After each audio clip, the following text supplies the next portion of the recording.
It was Marcuse who finally answered the question posed by Horkheimer in the early 30s. Who could substitute for the working class as an agent of revolution? So you had to find some new constituency, whether it was students or blacks or women or gays or whatever it was. And Marcuse had a fluid Marxism that fit into this. Martin Jay confirms the role of the Frankfurt School in creating the victim groups that constitute the politically correct coalition. But the working class wouldn't play the hegemonic role that traditional Marxism had expected from it. And so students, blacks, other minority groups, women, and so forth were, they hoped at least, able to come together.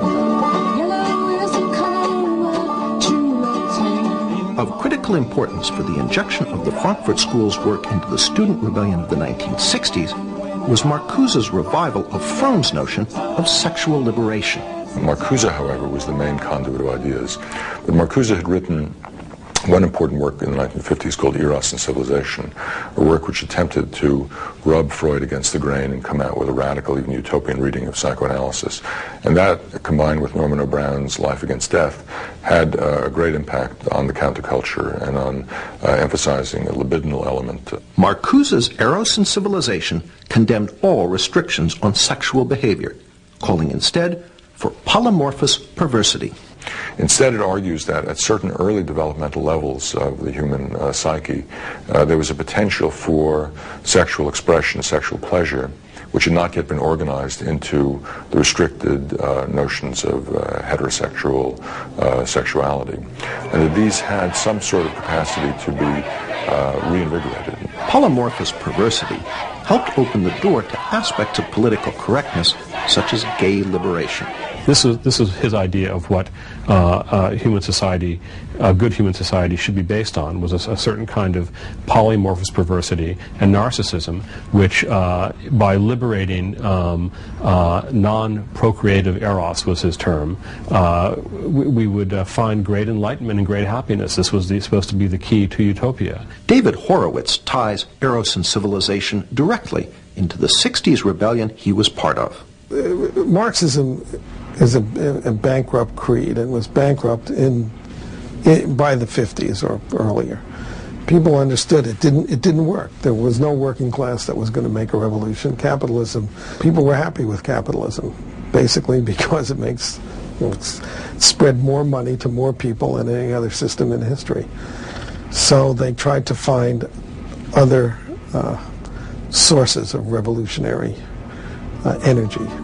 And one was the idea of sexual repression on the 60s. I mean, it was a way of, people always think up complicated theories to, do what they want to do. People wanted to do a lot in the 60s, so Herbert Marcuse, gave them the intellectual justification for having a lot of sex with a lot of people, a lot of the time.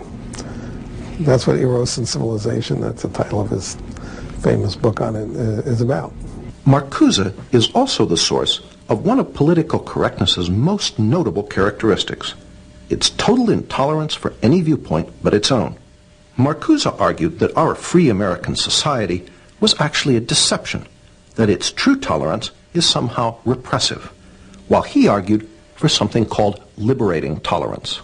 And what he meant by that was liberating toleration or liberating tolerance meant intolerance from ideas of movements from the right, and tolerance for any ideas from the left.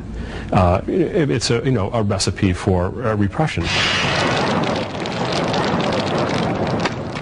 Even Martin Jay, a great admirer of the Frankfurt School, admits the totalitarian aspect of Marcuse. Perhaps his most significant essay in terms of impact, the one we haven't even mentioned, an essay on repressive tolerance, written in the late 60s, which argued that because the tolerance of different beliefs produced no action at all, because every belief seemed to be equal to all others, and racist and neo-fascist and militarist beliefs were given equal weight to those that were pacifist and emancipatory. This led ultimately to the problems of political correctness and incorrectness in the 1980s. That is to say, if you had a strong notion of who was politically correct, you could then be intolerant of those who weren't.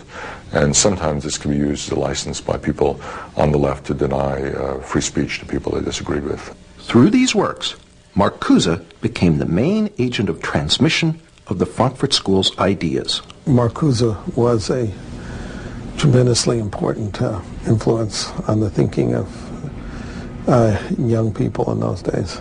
He was one of the spiritual fathers of the movement. And through Marcuse, the New Left found the rest of the Frankfurt School.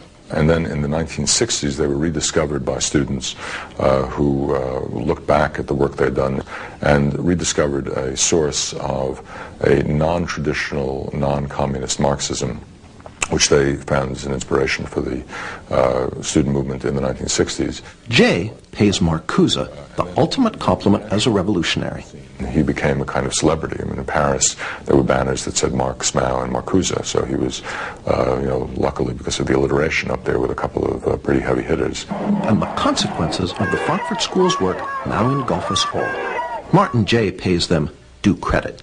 Well, it's fascinating. If you compare them with other figures from the so-called Western Marxist tradition, they are perhaps more alive than virtually anybody else. Roger Kimball, although coming from the opposite political perspective from Martin Jay, agrees. The institution of the ideas of radical multiculturalism in the academy and what you might call its enforcement wing, namely the ideology of political correctness, testify to the vitality of some of those ideas, some of the ideas of the Frankfurt School.